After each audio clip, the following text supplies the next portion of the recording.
Pascal Manoukian, il faut passer par une autre forme de journalisme, tout à fait novatrice, légèrement fictionnelle, et il s'appelle Guillaume Meurice. Oui, je vais vous parler de Fillon aujourd'hui, forcément. Ça se complique un poil pour Fifi, on va pas se mentir. Mais il a toujours pas renoncé, ça c'est classe. Selon la fameuse stratégie du situé dans la merde jusqu'au cou, ne baisse surtout pas la tête. Mais bon, c'est vrai que Monsieur Propre, il a bien morflé ces derniers temps. Il n'est pas aidé, on l'a dit tout à l'heure, par ses soutiens. C'est vrai que c'est la pire défense du siècle. On dirait le FC Nantes Atlantique, c'est dramatique. Ça sent la mise en examen, la condamnation, la tôle et l'album de rap à la sortie. Un clash avec Rachida Datin, The Game, ouais gros. Excusez-moi, trop de flow en moi. En attendant, j'étais hier à l'Assemblée nationale, parce qu'il y avait perquisition hier. Je suis allé faire un tour pour avoir un aperçu de l'ambiance. Et je suis d'abord tombé sur Pierre Lelouch, le bien nommé, j'ai envie de dire, puisque c'est un proche de Sarkozy. Alors, c'était très tendu, vraiment, l'ambiance était tendue. Mais Pierrot, sur la question des assistants parlementaires et de leur rémunération, il n'est pas stressé du tout. Je suis complètement cool. Vous avez l'air cool. Totalement libre.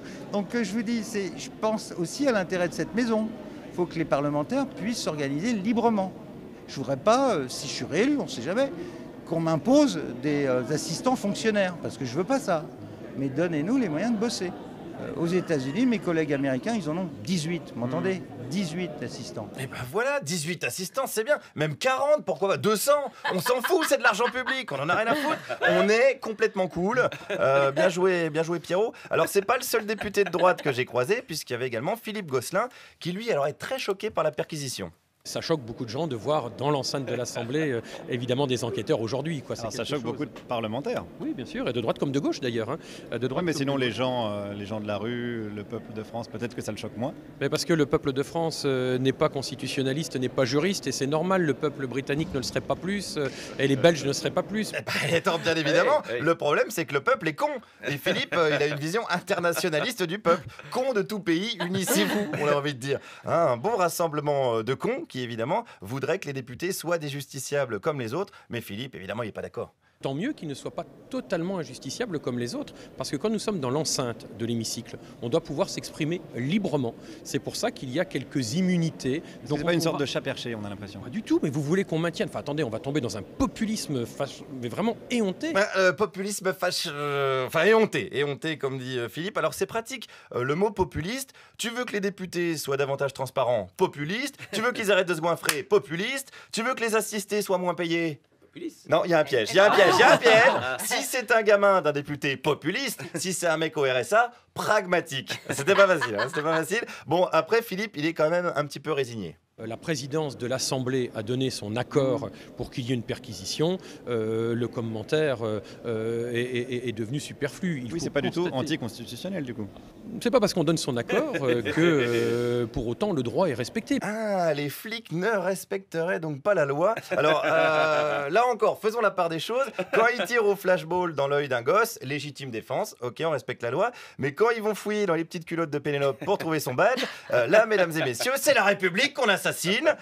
Et Jacques Millard, le député Les Républicains des Yvelines, il va même plus loin. Moi, je vais jusqu'à dire que là, le parquet est en train de violer la Constitution et la séparation des pouvoirs. Ah, carrément? Oui, absolument. Et oui, mais pourquoi pas? Mais bien sûr, le parquet viole la Constitution. C'est le général de Gaulle qu'on sodomise avec une poignée de gravier. Pourquoi pas? Les députés votent les lois, il manquerait plus qu'ils les appliquent. Continuons avec Jacques. Nous sommes des citoyens qui avons un mandat du peuple et que nous défendons notre liberté. C'est votre liberté que nous défendons. Regardez ce qu'a écrit à ce propos Nicolas de Condorcet qui disait « Lorsque je suis à l'Assemblée, je défends mes propres idées. C'est la propre liberté que je dois au peuple de défendre mes propres idées. » Oui, mais est-ce que la femme de Condorcet, elle était employée par Condorcet pour ça rien faire? me regarde pas. Je parle de la fonction de député. Ah oui, mais moi, ça me regarde quand même, en tant que citoyen. En tant que citoyen, ce qui doit vous regarder, c'est la liberté du député qui est la vôtre. Oui. Alors la liberté du député de payer sa meuf pour faire du cheval, si tu veux, comment te dire, Jaco, c'est compliqué. C'est comme citer Condorcet pour défendre tes indemnités. Moi, je veux bien, plus c'est gros, plus ça passe, comme on dit, mais là, c'est comme si Gérard Depardieu faisait de la spéléologie. À mon avis, ça passera pas. Et même si on connaît pas, c'est vrai qu'on connaît pas Pénélope Condorcet, finalement, concluons quand même avec Jacques. Interrogez-vous à la liberté du député qui est la vôtre. Si vous remettez en cause cette liberté du député, vous remettez votre propre liberté. C'est le totalitarisme. Mais la liberté du député, c'est de faire ce qu'il veut de l'argent public, c'est ça? Vous êtes en train de défendre d'un striptease intégral. Vous êtes un bolchevique.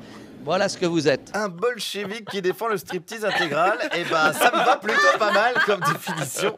D'autant que si les politiques continuent comme ça sent bon la révolution d'octobre et les dirigeants sont pas loin de finir à poil. Merci Guillaume Meurice.